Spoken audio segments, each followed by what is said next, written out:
Hi, I'm Matt Shakik, brow expert at Spruce & Bond in New York City. Today I'm going to give you all my pro tips on how to shape your brows. So the general rule of thumb when you are shaping your brows is that the heads start, the groove of your nose, if you take something and line it all the way up, that's kind of where you want them to begin, right there. You want to look straight into the mirror and go from that same groove through the middle of your pupil and then right across, and that's where they should arch.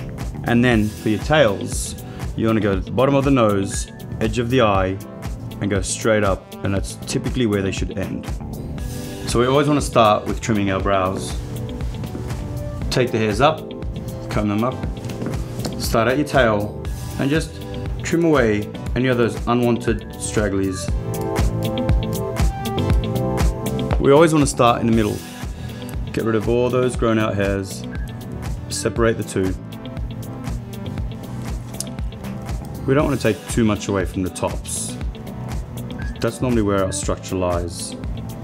A lot of the times our arches peak dead center, but for a nice arch to lift the face, we want to take the arch 2/3 of the way out.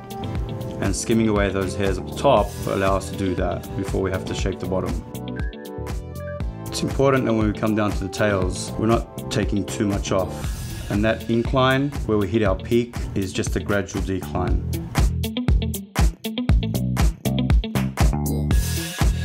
So when it comes to underneath the brow, it's really important that we keep the beginning of the brow, the head, starting under the brow bone. The brow bone runs all across. So don't take the heads of our brows too high. Try to create a sharp line when going from head to the arch.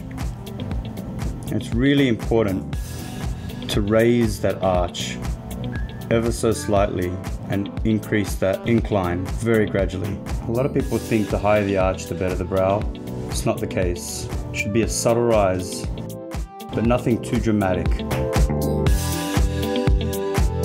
And as we drop down through the tails, remember, you don't want a sharp decrease.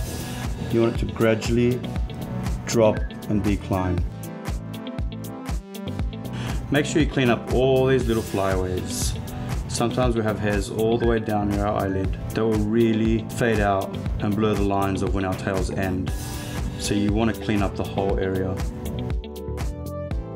Okay, great. That's half the job. Now let's work on a sister. Just remember, when you're shaping your brows yourself, try not to use a magnifying mirror. When you use a magnifying mirror, you're focused on one brow at a time and not both of them beside each other. So you don't get to see the symmetry there. So there you have it, 2 perfect brows for the perfect face. Thank you so much for watching, and if you want to learn more, head to the Zoe Report. Bye for now.